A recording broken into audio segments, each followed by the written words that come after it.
And meanwhile, vaccination rates are running the gamut in our area. Check out your screen here. Health officials say nearly 50% of people in Johnson County, Kansas are fully vaccinated.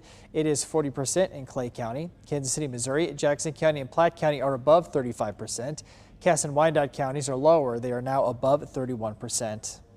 And this morning, we're getting a closer look at the new White House push to vaccinate more Americans. Jared Hill is on our Washington bureau as the Delta variant grows more dominant. The White House is going local to try and ramp up vaccinations as cases climb across the country. The focus now is to meet people where they're most comfortable. Now we need to go to community by community, neighborhood by neighborhood, and oftentimes door to door, literally knocking on doors to get help to the remaining people. The White House says that it's continuing to move away from mass vaccination sites, instead expanding mobile clinics and getting more vaccines to primary care doctors.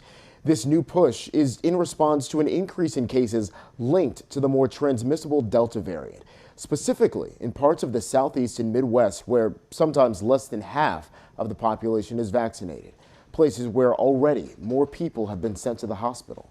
You're going to see more infections and more hospitalizations, and unfortunately, in some cases, maybe even increase in deaths. Health experts say that so far the vaccines on the market are effective at protecting against the variants that we know of. Reporting in Washington, I'm Jared Hill.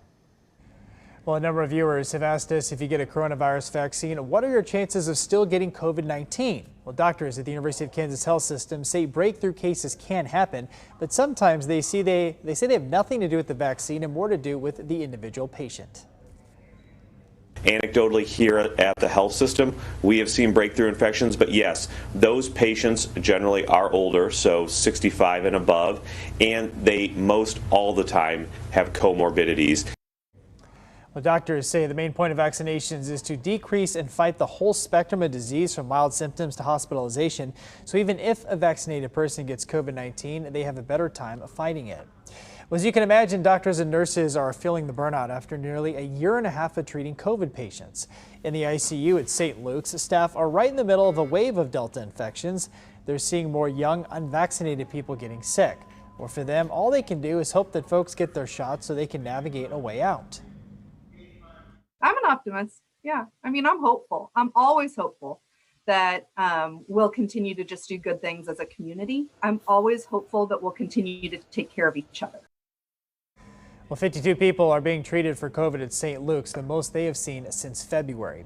Well, St. Luke's also provides staff members with special sessions and webinars dealing with COVID trauma and burnout.